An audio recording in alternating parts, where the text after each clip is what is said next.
ہر شخص یہ چاہتا ہے مجھے دارین کی فلاح نصیب ہو، تو وہ کیسے نصیب ہو؟ ارشاد فرمایا قد افلح المؤمنون، بے شک فلاح انہوں نے پائی جو اہل ایمان ہیں۔ یعنی سب سے پہلی اور بنیادی اکائی ایمان ہے۔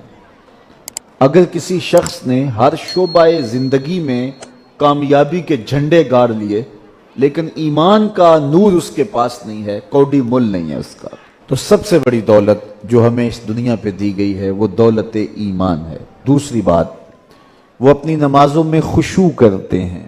یہ کیفیت پیدا کرنے کی ضرورت ہے نمازوں کے اندر، تاکہ نماز کا حظ، نماز کا لطف نصیب ہو۔ آگے فرمایا والذین ھم عن اللغو معرضون، اور وہ لغویات سے اعراض کرتے ہیں، فضول اور بیہودہ امور میں زندگی ضائع نہیں کرتے۔ ان کی زندگی کا ایک ایک لمحہ با مقصد ہوتا ہے۔ زندگی ہے ہی کتنی کہ اس کو فضولیات میں گزار دیا جائے۔ آپ دیکھیں جس عمر کے حصے میں بھی ہیں تو ذرا ماضی میں دیکھیں، یہ کل کی بات نہیں کہ ہم گلیوں میں کھیلتے تھے، اب یہاں آ کے بیٹھے ہوئے ہیں تو 50 سال، 60 سال، 20 سال، 25 سال، 40 سال چٹکی بھرتے ہوئے گزر گئی۔ یہ کل کی کہانی لگتی ہے، تو آگے ہمیں پتہ ہی نہیں ہے کہ زندگی بقیہ ہے کتنی۔ تو جب زندگی اتنی مختصر ہے، وقت اتنا تھوڑا ملا ہے، تو ہم اس کے متحمل ہی نہیں ہیں کہ اس کو فضولیات میں ضائع کریں۔ اپنی زندگی کو قابو میں رکھو، زندگی کو کنٹرول میں رکھو، اور بے مقصد ایک لمحہ بھی گزرنے نہ پائے۔ ادارۃ المصطفیٰ کی کامیابیوں کا ایک راز یہ بھی ہے کہ ہم نے وقت کی پابندی کا کلچر متعارف کروایا ہے۔ ہمارے جلسے 1.5 گھنٹے سے 2 گھنٹے سے زائد نہیں ہوتے ہیں، بڑی کانفرنس جو وہ بھی 3 گھنٹے سے زائد نہیں ہوتی ہیں۔ جو ہم ٹائم دیتے ہیں آغاز کا اور اختتام کا، اس کے مطابق ہم شروع کرتے ہیں۔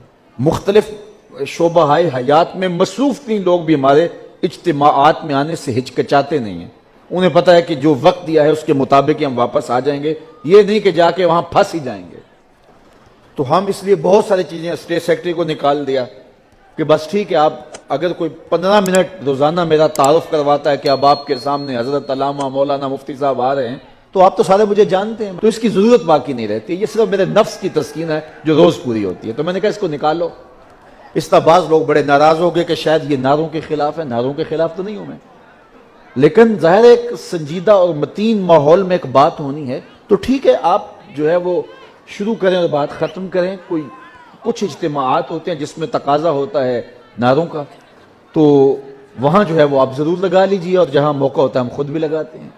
اسی طرح ہم نے جو ہے وہ خطابات لمبے کرنے، اس سے جو ہے وہ گریز کیا، اور یہ حکمت بھی ہے۔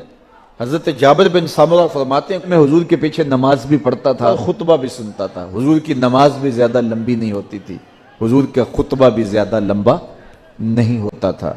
اور اگر بچے ہوتے ماؤں کے ساتھ آئے ہوتے اور آقا کریم نماز پڑھا رہے ہوتے تو وہ بھی مختصر، لیکن بچے رونے لگ جاتے تو ماؤں کا دل بے چین ہو جاتا، تو حضور قرات کو اور مختصر کر دیتے۔ بتائیے حضور قرات کر رہے ہوں تو اس سے خوبصورت قرآن کون پڑھتا ہو؟ لیکن میں اس لیے تقریر لمبی کر دیتا ہوں کہ ٹھیک ہے اب لوگ مجبور ہو کے بیٹھے، یہ تو کوئی حکمت نہیں ہے، یہ تو کوئی دانائی نہیں ہے۔ میں آپ سے ایک سادہ سا سوال کرتا ہوں، ظہر کی نماز زیادہ اہم ہے یا جمعے کی نماز زیادہ اہم ہے؟ تو آپ سب کہیں گے کہ جمعہ زیادہ اہم ہے۔ تو ظہر کی 4 رکھتے ہیں فرض اور جمعے کی 2 رکھتے ہیں، تو جو زیادہ اہم ہے اس کی رکھتے ہیں 2 کیوں کم کر دی گئی؟ چونکہ ساتھ خطبہ شامل ہو گیا تھا، 2 رکھتے کم کر دی گئی۔ تو وقت کی قدر کیجئے، وقت کی اہمیت کو سمجھیے، اور لوگوں کے خیالات کا، جذبات کا اور لوگوں کے مزاج کا ضرور خیال رکھیے۔ اور اگر کوئی یہ خیال نہیں رکھتا وہ دین کی حکمت سے ہی ناآشنا ہے، دین کی حکمت سے ہی جو ہے وہ آگاہ نہیں ہے۔